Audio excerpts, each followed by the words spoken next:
মৃত্যু পথে যাত্রী সব দেহ শ্মশানে নিয়ে গিয়ে অগ্নিসাৎ করার সঙ্গে সঙ্গে দেখবেন কারা যেন চিৎকার করে বলে ওঠে, হরি বল।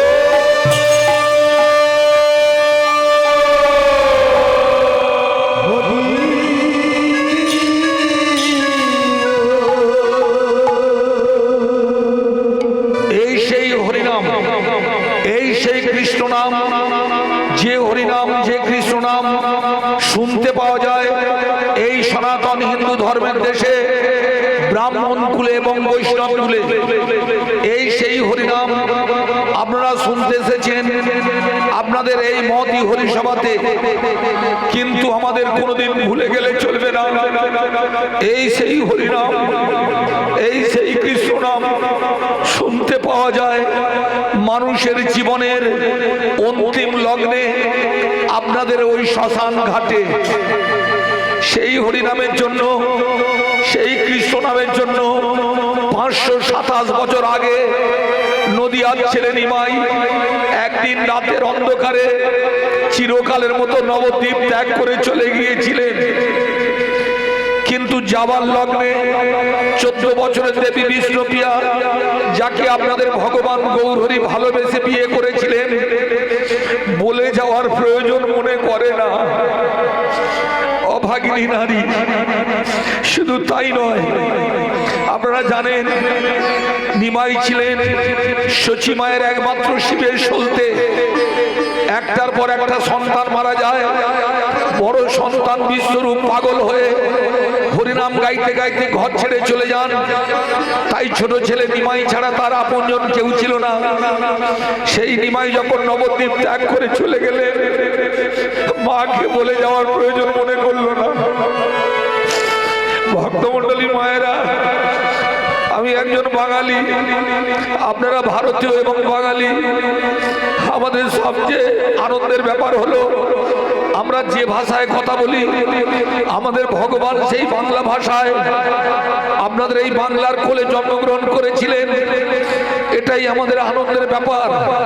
কিন্তু আমাদের দুঃখের ব্যাপার হলো আমরা এমন অভাগা, আমরা ভগবানকে পেয়ে হারিয়েছি। তাই রাতের অন্ধকারে যেদিন চলে গিয়েছিল, নবদ্বীপ শ্মশান হয়ে গিয়েছিল, নবদ্বীপের পাখি গান গায় না, আপনাদের ভক্তরা স্তব্ধ হয়ে গিয়েছিল, আপনাদের অতল তলে ভাসিয়ে দিয়ে চিরকালের মতো নবদ্বীপ ত্যাগ করে চলে গেলেন। কিন্তু সব তো শেষ হয়ে গেল। এবার আপনারা বলুন, ওই 14 বছরের দেবী বিষ্ণুপ্রিয়ার কি হবে?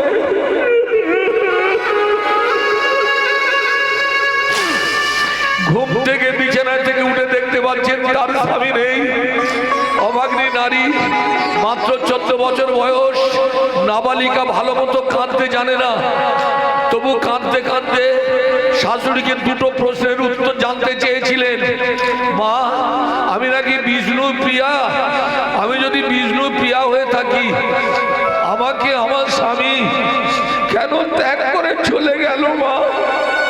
আর একটা প্রশ্ন ছিল, আমি অন্ন চাই না, আমি বস্ত্র চাই না, আমি জমিদারের কন্যা, আমার স্বামীর চরণ দুখানে ফিরিয়ে না।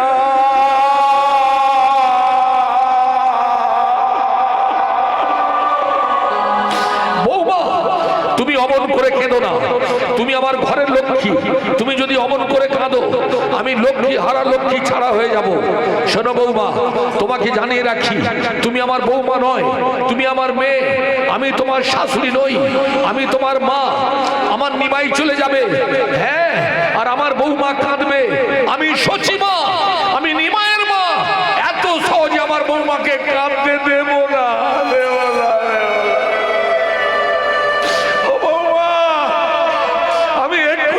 ছেলেকে ধরে নিয়ে আসবো, তুমি দাঁড়াও।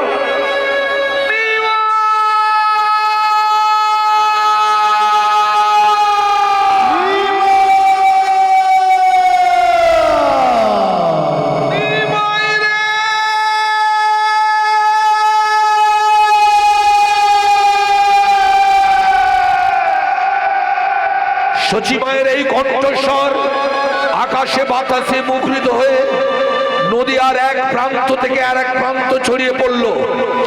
আপনাদের নিমাইয়ের মা এইভাবে কাঁদতে কাঁদতে চলছিলেন, পথের উপর পড়ে গিয়ে অচেতন হয়ে গেল।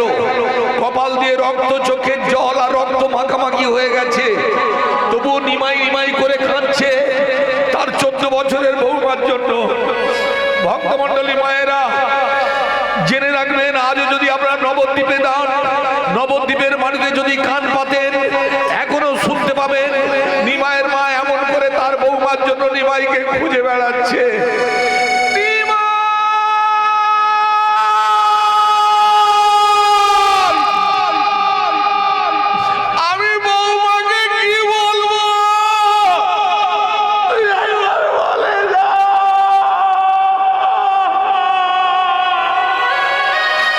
এই যে কান্না, এই যে বুক ফাটা কান্না ভক্তমণ্ডলী আমাদের নাড়িয়ে দিয়েছিল। কিন্তু আপনারা বলুন, এইভাবে কাঁদিয়ে, এইভাবে নবদ্বীপকে শ্মশান করে, নবদ্বীপকে স্তব্ধ করে যাওয়ার কোনো দরকার ছিল? কেন গিয়েছিলেন আপনাদের প্রভু? কেন 14 বছরের দেবীকে কাঁদালেন? কেন নিজের মাকে পথে বসালেন? আপনাদের মতো ভক্তকে কেন অতল তলে তলিয়ে দিয়ে চলে গেলেন? জানতে ইচ্ছা করেন আপনাদের কেন প্রভু চলে গেলেন?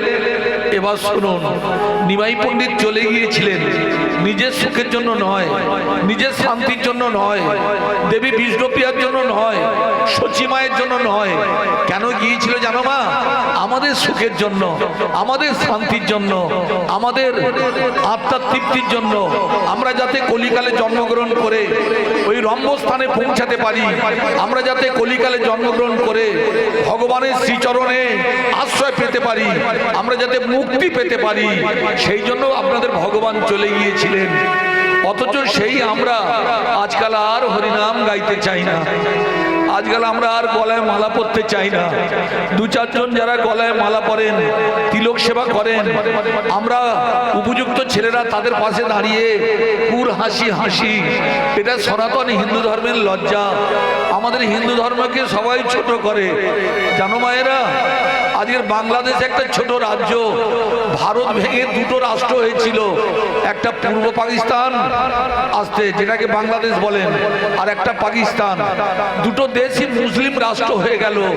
আর আমরা এমন অভাগা, এতগুলো হিন্দু থেকেও হিন্দু রাষ্ট্র করতে পারলাম না। আজকে তারা কি বলে জানো মা? 96টা দ্রব্য, চাল ডাল আলু তেল মশলা গেলে তবে তাদের হাঁড়ি চড়ে। সেই বাংলাদেশ আমাদের ভয় দেখায় নাকি 3 ঘন্টার মধ্যে কলকাতা দখল করে নেবে। আচ্ছা ভাই, তোমরা তো যুবক, তোমাদের হাতে ঘা লাগে না? লাগে। কিন্তু ভক্তমণ্ডলী মায়েরা, এটা কেন বলে জানেন? আমাদের সনাতন হিন্দু ধর্মের মানুষদের ঐক্য নেই, আমাদের মধ্যে একতা নেই।